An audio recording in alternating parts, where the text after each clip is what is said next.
Don't get along with the lower classes as the upper classes, both in culture and fighting, go well. Happiness will come to you just cutting rice plants with a cutter. If you have the right mind and keep virtue as a man, you will be able to get better fortune. Your wishes will be realised, a sick person will recover, taking good care is important, a lost article will be found, the person you're waiting for will come, building a new house, removal and employment are all good. When you take a trip, be careful. Marriage is very good. When you take a trip, be careful. That sounds like a threat. That doesn't sound good. But I did find that sock I was looking for.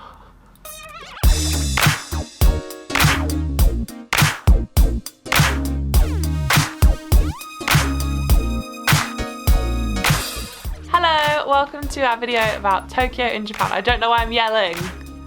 Hello. Come in.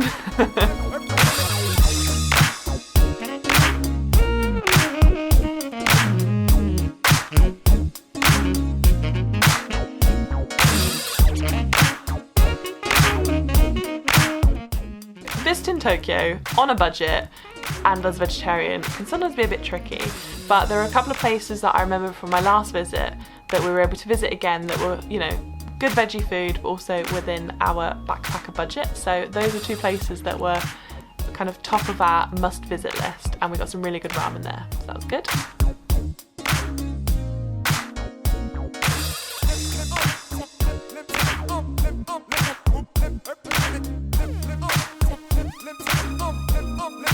Also, not to make this a video about what I did last time and what I did this time, but last time I was in Tokyo, the Studio Ghibli Museum was closed. So when me and Jim kind of started planning Tokyo on this trip, one thing that we were really keen to make sure that we could do is actually visit Studio Ghibli Museum.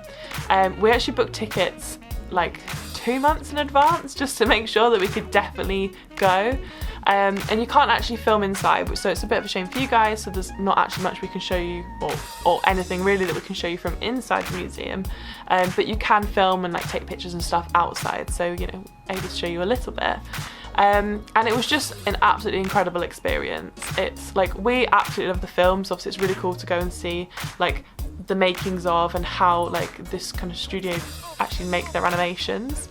And it was just really, yeah, it was just absolutely incredible. It was such a magical place, and so happy that we were able to go there. It was great.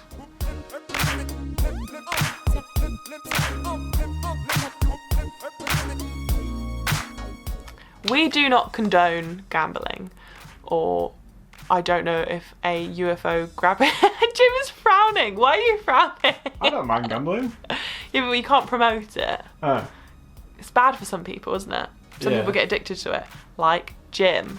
So we're walking by and we're in Akihabara, and I mean, to be fair, everywhere through Japan there are just those, they're called like a UFO machine. So it's like one of those kind of grabby like claw things, and you try and win a toy or a model or a blanket. And we walked past a few and Jim was like, oh, it looks cool. He goes into one, like a building that has like loads of them, an arcade, and could barely drag him away, honestly. He spent £7 in about 2 minutes, and that's quite a big chunk of our daily budget as backpackers.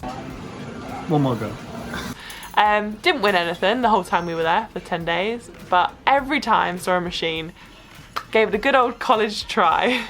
And actually for me, like, I had a couple of goes, but it was just fun watching Jim like lose his shit every time he lost. So that was quite a fun part of our trip. Fuck you, Cuba. Fuck you, go with eyes on fire, you motherfucker. Fuck you, man. What the hell was that? Oh, shit. Fuck you, motherfucker.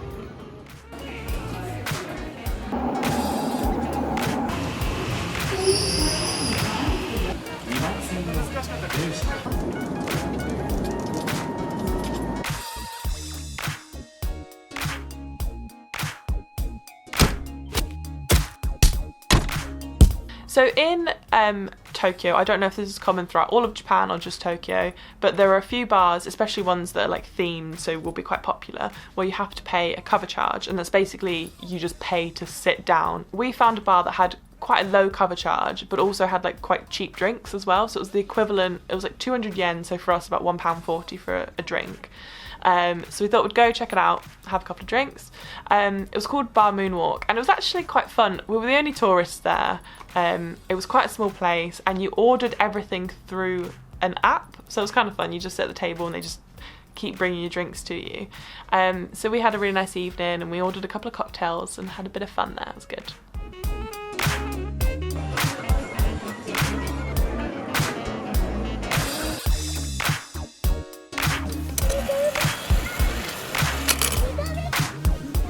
Another thing that we really enjoyed whilst we were in Tokyo as well was going to the Tokyo Metropolitan Government Building, which I'm pretty sure is the name of it, and we went up the South Observation Tower. It's all a bit of a mouthful, and you basically get a really lovely, pretty much 360 view over Tokyo. We chose to go at a time so we'd be able to see the city in like daylight, but also we didn't have to wait long before we could actually see it like at night and everything lit up as well. And I was quite surprised actually. Like, I'd seen the pictures of what you see like when you look out of the window, but I think they call it the sky deck. I was surprised how nice it was. Like, there's this huge area, like you're indoors, you're nice and warm, there's seats, you can grab a beer if you want, and it's not free, it's free to go up. Obviously you have to pay for the beer if you want it, but you can just spend as long as you want there. There were some people like playing a piano.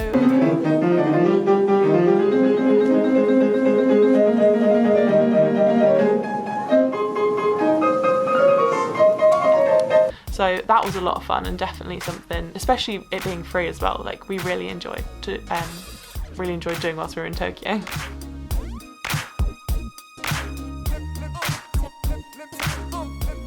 I had read quite a lot about Teamlab Borderless before going to Tokyo, so that was one place I was really keen on making sure that we check out whilst we were there as well. I know there are a couple, I think there's like Teamlab Planets and Teamlab Borderless and stuff, but we chose Borderless because I'd read that people tend to spend a lot more time there, so it meant that we'd actually get our money's worth because it's not the cheapest thing in the world. And it was absolutely incredible. It's basically like a kind of, I don't know if this is the actual definition, but it's like a digital art museum where the art is borderless basically, so it doesn't just sit within like one frame and kind of you walk along. Like, the art kind of moves, and it's a lot of like uses of technology and things like that, and it was just incredible. Like, each room offered something completely different. So one room you'd walk in and there'd be like flowers everywhere, but you'd sort of turn around and then suddenly, instead of these like pink flowers, I don't know many flower names, instead of these pink flowers, it'd then suddenly become like sunflowers. And then you go into another room and there were like lights and music and like smoke and stuff.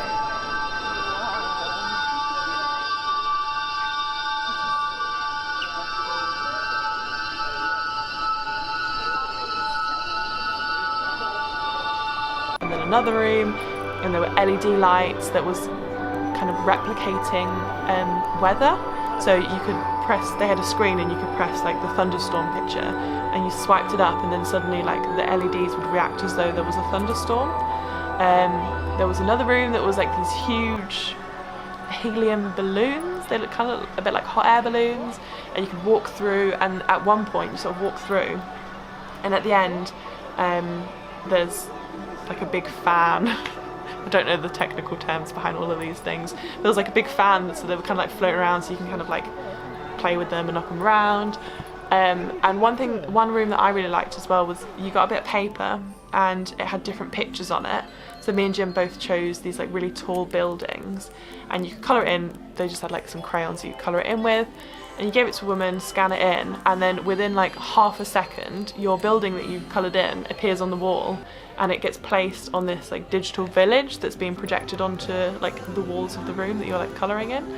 It was just so interactive, so amazing, so interesting. Oh, and there was another one as well where there's a room just full of lanterns, and they respond to touch. So like maybe if you like touch one of them, that might get lighter, and then each lantern responds to the other lantern. It all was so incredible. We spent 3 hours there, and we probably would have spent like another hour or two at least, but we were really hungry, so we did have to leave. It's a long day, but it was absolutely incredible. Yeah, we had a really, really good day there.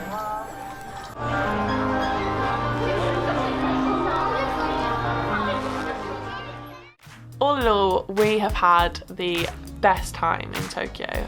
I love it, Jim loves it. We definitely want to go back just to keep exploring the city and the country, just because it's one of those like crazy places. Like, it's nothing like I've ever been before.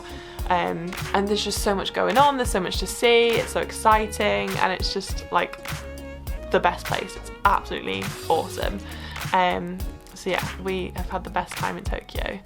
Also, I know I mentioned budget, and I know this is a fairly nice looking hotel, but it's recently been my birthday, so you know, girl's gotta treat herself every now and then.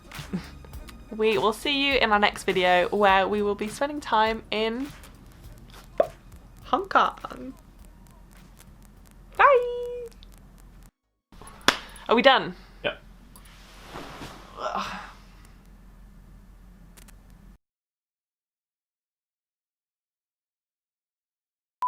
Where's my USB? If you take it, oh, it's there. Sorry.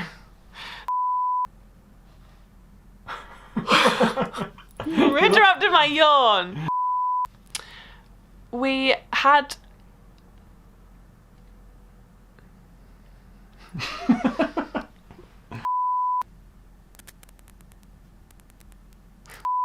how much would a woodchuck could chuck wood?